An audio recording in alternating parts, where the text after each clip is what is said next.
We are so excited today on A Superwoman Handbook. We are meeting with Trista, and she has a really cool story. You know how when you were in elementary school and you wanted to join the Peace Corps and like nobody did?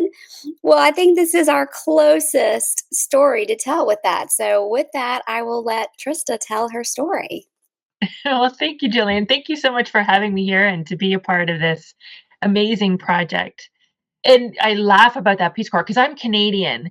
And the funny thing is I remember like being back in school and seeing, about that project or that opportunity and being so disappointed that I couldn't apply. So yeah, that was totally something I would have done. But thank you for having me here. And let me tell you a little bit how I got into the humanitarian aid work. To go way back, I wanted to travel. My father took me to Paris when I was 16, and I just fell in love with it and decided that I certainly didn't want to be in Canada. I wanted to be out and about. And I always had an interest as well in sort of international politics and the UN. And I knew I wanted to do something different that was making a contribution in some small way.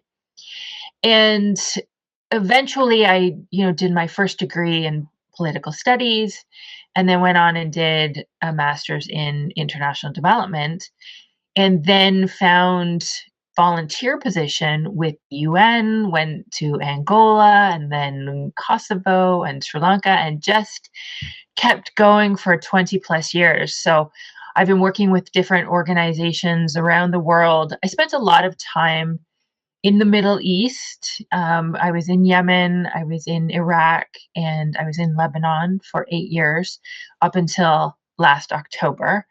So it's been a really, I would say, exciting, adventurous, fun lifestyle. I certainly feel like I've been very privileged to do the work that I do. I know these organizations are very important. The work that they do has an impact in lives around the world. And they're very dedicated, hardworking people. A lot of the people that I worked with were national staff most of the time. So people who were living there making contributions to their own communities with donations from countries around the world like Canada and the US and Europe. So it really was such a special opportunity. And like I said, I did that for 20 plus years. At the same time, some of these places were quite challenging to live in. And it did take a toll, I would say, on me physically and mentally and emotionally at times. Obviously, some postings were more challenging than others, and for different reasons. Nothing ever happened to me. I was always fine, but of course it's stressful, and being in those situations was always quite challenging. And along the way, I obviously wrestled as well with the idea that I should be maybe having a more normal lifestyle, that I should be at home, especially the period where a lot of my friends were getting married and having children and buying houses and all the things. And so I did come home for about a year and a half, and I found a job in Toronto with a Canadian organization, and I was going back and forth to Ghana and Haiti. But after that, I sort of decided, you know what, I'm good. Like, I'm good not being normal and not having the conventional lifestyle, and I was ready to go back out there, and that's when I went to Iraq. So that was 2008. But again, it still was challenging, and one of the ways I found to help me in this process was coaching, life coaching. And I was in a long distance relationship. I was sort of struggling living there in the country. I was in North Lebanon, so it was challenging. It's sort of rural and uh, a little wild at times. So I found coaching, which taught me how to just appreciate where I am, learn how to manage my emotions, learn how to manage my mind, and taught me a lot of really great tools and skills.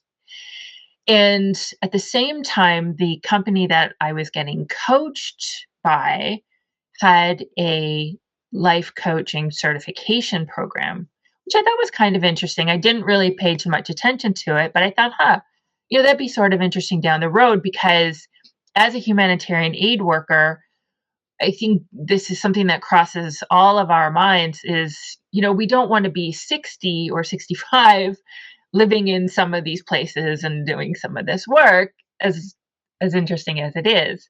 So I was always sort of looking as to what we could like what I could do as a transition and as something different.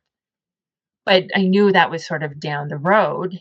And then COVID hit and I ended up having some time on my hands. So I decided I would enroll in the certification program. I figured it would be helpful for myself. It would be helpful for my team. I was a manager and a leader, so I thought for sure I could use this with my team. And then we'll see, down the road whether I would actually be a coach. And what happened was I just loved it immediately. We had to practice coaching on people, so I was cornering every single person. I think I've coached all of my friends, all of my relatives at some point or the other, and I just loved it. Like it gives me so much energy. It just lights me up. I I just enjoy it so much. So, and I knew that this was really powerful work, that these tools and these skills worked. They worked on myself, and I saw the power of them with a number of people. So I really did want to share that. So I started my business in 2020 as I was going through the certification program. Had no idea what I was doing. I mean, I had no idea how to start my own business and do all the things. But I got the business cards and I got the website and did all of that. Got some free clients and started working with them right away. And I've been going ever since. And so I spent about 4 years doing that in my evenings and weekends until I returned to Canada in October. So for the past 6-ish months, I've been back here coaching full time, working mainly with women who, in their 40s and 50s who are feeling stuck. And I leave that fairly broad. It speaks to women in different ways. But usually they're going through some sort of transition. The kids have left the house. They've been in their career for a while. Maybe there's a divorce. Maybe they're just feeling like their lives no longer fit them in the same way that they did before. And they just know, we have so much life left once we hit midlife that, we want to make sure that we are continuing our growth and continuing to look for these possibilities. So that's what I help these women do, and I've come up with a framework that I work with them through. So that's me in a nutshell. I love everything about your story. So I took some notes while you were talking to kind of just ask you to unpack a little bit. So you talk about traveling to all these places. What did you do for holidays? Like, how did you see your mom for Christmas? Right. So I would come home twice a year. I would come home in the summer for a couple of weeks and I would come home in at Christmas. So, we had a fairly generous leave package. So I was able to spend some time at home, but as well, I ended up traveling quite extensively around the world. I've now been to 78 countries. So I really took advantage of that opportunity to get out there and see as much as possible. Most of the time, and I would say this like, certainly when I was living in Angola or Iraq or Yemen, you know, such challenging situations. When I got out, I wanted to go somewhere quiet, peaceful, usually a beach, or it might have been somewhere in Europe, but somewhere where I could just have some quiet time and relax and just enjoy some food and what have you, maybe do some shopping. Shopping was always a big thing to, know, get a good haircut. Yeah, some spa treatments, a massage and things. Just it varied. Obviously, Lebanon was an environment where we had more access and it was a little bit more it was just, we had things more accessible in Beirut and whatnot, but other times I just didn't have access to any of that at all. So yeah, the vacations, beach, like, yeah. That's the first thing I was thinking of. I was like, if I told my parents I was doing that, that would be their first response. Hold on, let's talk about holidays. Let's talk about how we're going to do, like, real logistics here.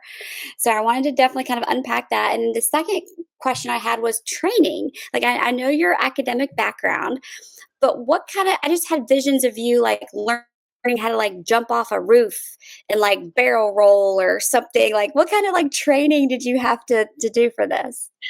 Right. So, I mean, unfortunately, a lot of the organizations, especially back when I started, didn't place a great deal of emphasis on training, particularly when it came to safety and security. And so we were, you're pretty much just sort of sent out and just like go and good luck. And when I went to Angola, and this was 2003, the civil war had just ended the previous year. So I think they had, I can't remember now, but it had started in the 70s. So they had at least like probably 15, 16, 17, 18 years of civil war. They sent us out into the bush because we were going to be working with refugees. So Angolan refugees who had fled to the Democratic Republic of Congo, and we were organizing their repatriation. They hadn't been home in 20 years, basically, and they were coming back. So they sent us out to basically this ghost town, this little village, that was about 10 kilometers from the border. And they just, okay, we're going to start repatriating people and send them here. And it was like this little Portuguese colonial town, which had like the little church and the little park. And there was an infrastructure because it was the last stop on the railroad. I was going to cross the continent. And all like the buildings were still technically standing, but all the like the roofs, the windows, the doors they were just gone. I don't even know where they went, but maybe they were used for fuel or something. And so they sent us in, they had rehabilitated some of these buildings. We were flown in on these little planes by these cute South African pilots, and it would pack up like boxes of food to take, like everything. We had to bring absolutely everything with us. There was no running water, so we would send a driver in a pickup. Like we had bought, like there was one vehicle at the time when I arrived in the village. One vehicle at the time was who was a guy who was working for us. It was his personal vehicle. So until they sent out the vehicles, we were using his truck. Get barrels, send them, to the river to get water to like flush the toilet and take a bucket bath. We had no electricity, so we had this little generator that we could run for a few hours, and they would make us turn it off, to rest it. We had a satellite phone, so we had no internet, we had no email, nothing. We had this satellite phone. They eventually figured, like, there was a program where we could download email through the satellite phone, but it was very expensive, so we could only do it twice a day. I mean, I'm telling you, it was just this crazy situation. So anyway, there were landmines all over. Like Angola was one of the most heavily mined countries in the world from this war. So yeah, so they just sort of sent us out there and off we'd go. And now in recent years, organizations are starting to expend more time and resources in training staff. So you go through this hostile environment training. So I learned how to, like, if I'm in a vehicle and my driver is incapacitated, they told us like what to do, and like, put his foot on the gas, and you're sort of like, so yeah, so all these things, like if we're in a hostage situation and all this, or an active shooter situation and whatnot. And then there's all the diversity and equity and inclusion training, gender-based violence, all these things that they've started to do a lot more training, so that there's a lot more awareness and inclusion in the work that we do. So yeah, it's quite interesting. But definitely there was this, 20 years ago, I was just like, go, good luck. And that's kind of a segue to you touched on it for like a second about how, this is, I don't want to say atypical, but a lot of women don't choose this as their life. They buy a house, they have kids. And at what point did you decide that you wanted to do this? And did your inner self, was it first like, no girl, that's crazy? Or were you completely on board with it from jump? No, I struggled with this for several years, I would say. And there was I mean, it's very hard, like, the social programming that we have, I mean, it's everywhere, right? Any book that you read or movies that you watch, and I keep thinking about, Jerry Maguire and You Complete Me and all these things, right? Like, we get all of these messages all of the time. So I really did, and as I said, like, especially when my friends were starting to do this, I was sort of like, "Oh," and then, I had people tell me, "Well, it's gonna be too late. Like, if you don't do it now, it's gonna be too late." And so I struggled with that. And then coming home, I decided I would try it out, try to be in Toronto for a bit. And I found a job that I was based here, but then I had projects in Haiti, Uganda, and Ghana. So I would go back and forth, a couple of times. But I was kind of bored, and I just thought, I just think, no, this isn't. I found it really disruptive. I found the fact, like, I was here, but then I was going, and it was back and forth, and I don't know, and it just wasn't the same. And I decided, okay, I tried it, and I'm good. That's the point. That's the point where I was like, okay, I tried it. I'm good. I'm okay with being different. I'm okay with not doing all of the usual things, and I'm just going to enjoy what I'm doing now, and went forward. So, I love that. Being okay with being different and just honoring yourself and what your truth is. I think can be so hard, especially when our parents or siblings or just culture don't really support that. That kind of segues us into talking about your coaching. What do you think is like I don't want to say the biggest thing women struggle with, but of your clients, what is probably the most prevalent thing that you work with them or you talk with them about? well, that's a good question. One of the things that I noticed when I started coaching, whether I was coaching someone or I was being coached or I was in different containers listening to other women being coached, there was this theme that everybody presented with, that somehow they were wrong or they were doing something wrong and there was something wrong with them. And it presented in one way or the other, just consistently. And as I was listening to this, it just struck me over and over again. And I was like, wait a minute, like, we can't all be wrong. Like, it just didn't make sense to me. Like, every single woman on this planet is like, there's something wrong with her. I said, this can't be. I said, this is like our humanness. Like, this is the way we are. Nothing has gone wrong. We're not doing it wrong. There's nothing wrong with us. And starting to understand, like, what's going on with our brain, that we are responding in certain ways or we have different thought patterns. And on top of that, as we talked about, the messaging, the socialization, the programming, the things that we've picked up from our parents, our caregivers, education, religion, media, whatever it is, right? These are all impacting on us at any given moment. And it's usually not one, it's probably a few or several. So I took the time to understand that, okay, this is what's going on. And that's my one message for women. If they take nothing else away from me or my work, it's like, you know what? You're not doing it wrong. There's nothing wrong with you. There is a reason why you're thinking these things or why you're feeling these things. And it's all a part of our human experience.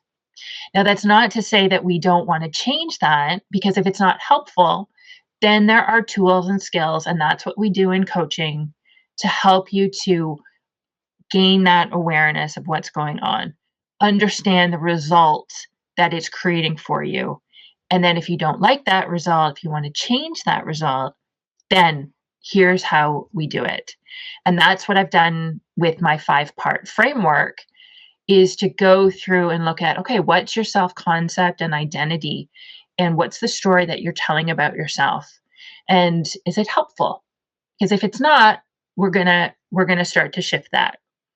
And then we look at managing your mind, understanding very, very basically what's going on in your brain. What are the messages that you've picked up? What are the thought patterns, the beliefs? And then once we have that awareness and that understanding, then we can start to shift that and think intentionally. Because, we have thousands of thoughts each day. Most of them are the same thoughts that we thought the day before, and the day before that, and the day before that. Most of them are not going to be helpful, but we believe them, right? Somebody, you think the thought, I can't do this, I'm not meant for this, it's not working. And we believe every single thought our brain gives us. But to understand, look, your brain, that primitive part of your brain that's trying to keep you alive, is defaulting to the negative, and it's looking for problems, and it's trying to keep you safe.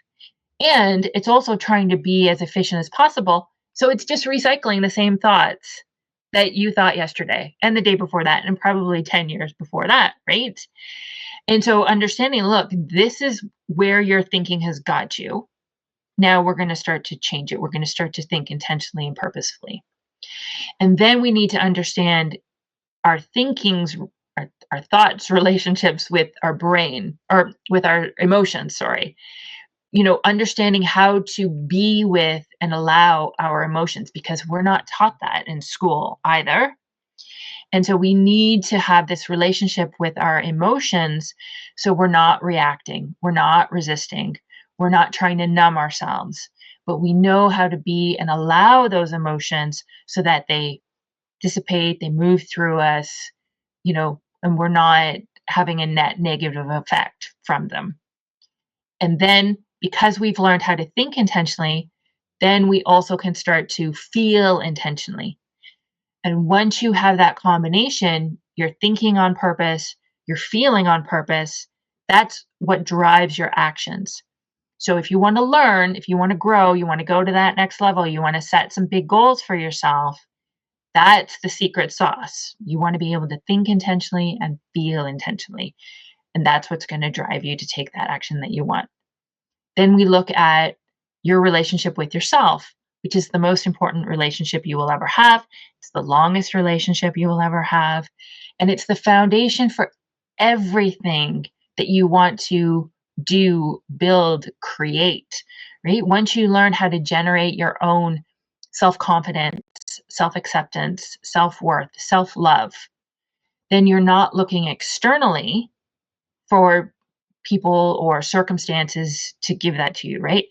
It's not the job, it's not your hair, it's not what you're wearing, it's not, your weight, it's not your partner, it's what you can create for yourself inside that's going to give you that. And so it's also, you know, a refocus of your time and your energy, right? Think of how much time and energy we expend trying to get people to like us or to approve of us or to appreciate us, right? When we can give that to ourselves, then we're focusing our intention on who we're becoming and what we want to create and what's possible for our lives.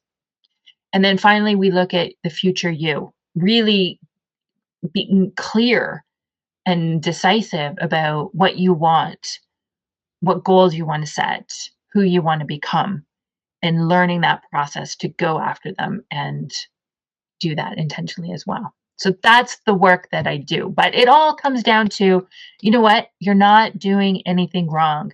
There's nothing wrong with you. This is all a part of our human experience. So let's see what we're capable of. Let's see what we can create. Let's see who we can become.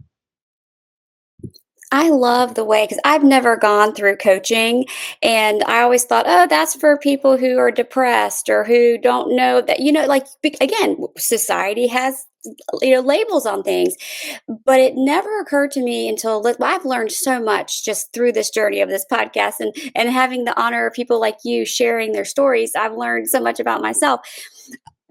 Whenever I would hear, you can't control other people's actions, you can just control your own.